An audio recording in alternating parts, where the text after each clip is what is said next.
cut? We've cut there. I'm going to get this stunt if it kills me and everyone involved in this production. Dan, I've got health and safety for you. Welcome. Thank you, health and safety. Onwards, with caution. How did this script come up in your head? How many of those materials did you pick from the real things that happened to you and your friends? Yeah, a lot. Yeah, lots of stuff that we'd heard about, stories from within the industry. Yeah, from weird little details. We'd heard an early detail about how you can often get like an extra in all the prosthetics, and it takes hours, and then they start feeling really claustrophobic and they start having a panic attack, and then they want to rip all their makeup off, and you've got to stop them doing it because it could basically ruin your entire day. So there's small details, right, that you hear about that it would never cross my mind that would happen. And then bigger things like actors getting blinded, and yeah, a ton of it comes from stuff that I've either heard about or we've heard about through others. And I really need to know that. What was the weirdest thing when you approach Warner Bros. With this idea? How did they react? Were they happy with it? Because when you see what's happening on the franchise set, you're thinking like, isn't it what happened in their sets? Yeah, I mean, what was great was that it was never even a conversation. I've never had to. There was no point where they ever sort of raised any questions or red flags.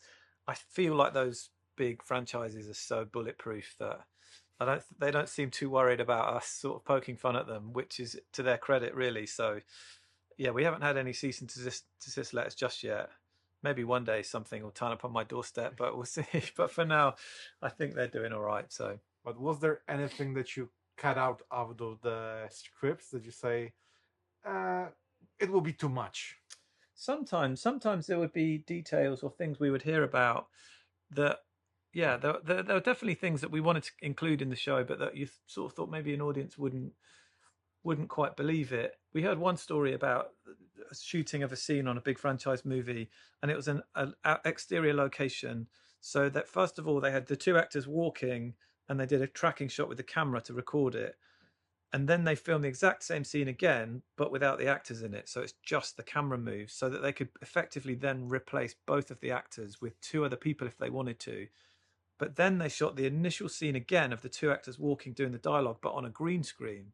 So then they could replace the backdrop and the actors. And at that point, you're like, well, if you can replace anything, just shoot it again.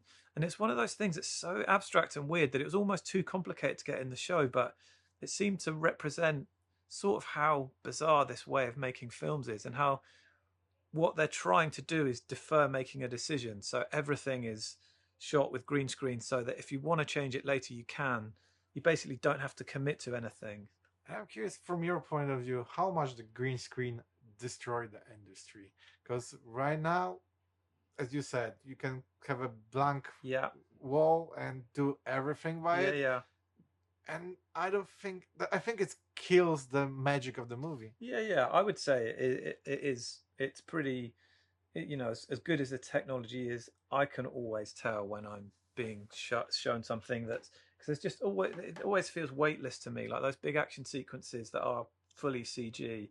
I honestly just completely zone out, because I just think it's so weightless and abstract. And then recently I watched a making of there's a good making of RoboCop, if you get to see it. It's like a 6-7 part thing about the making of the first RoboCop, and they show you how they did all of those things in there, and how they did the sequence of like RoboCop dying, and how they had to practically make this huge puppet of the actor in this suit, and when he was like cut in half, and you're like, oh man, remember when there was sort of magic about it, and you've practically made puppets and stuff. And not be too nostalgic, but something gets lost when you those movies age better than the one that are doing on the green screen. Yeah, I mean, I don't think many of these movies will be talked about in 30 years, probably 10 years, I would think. But I know what you mean. There's something more disposable, I think, about them, because I think less love goes into them ultimately.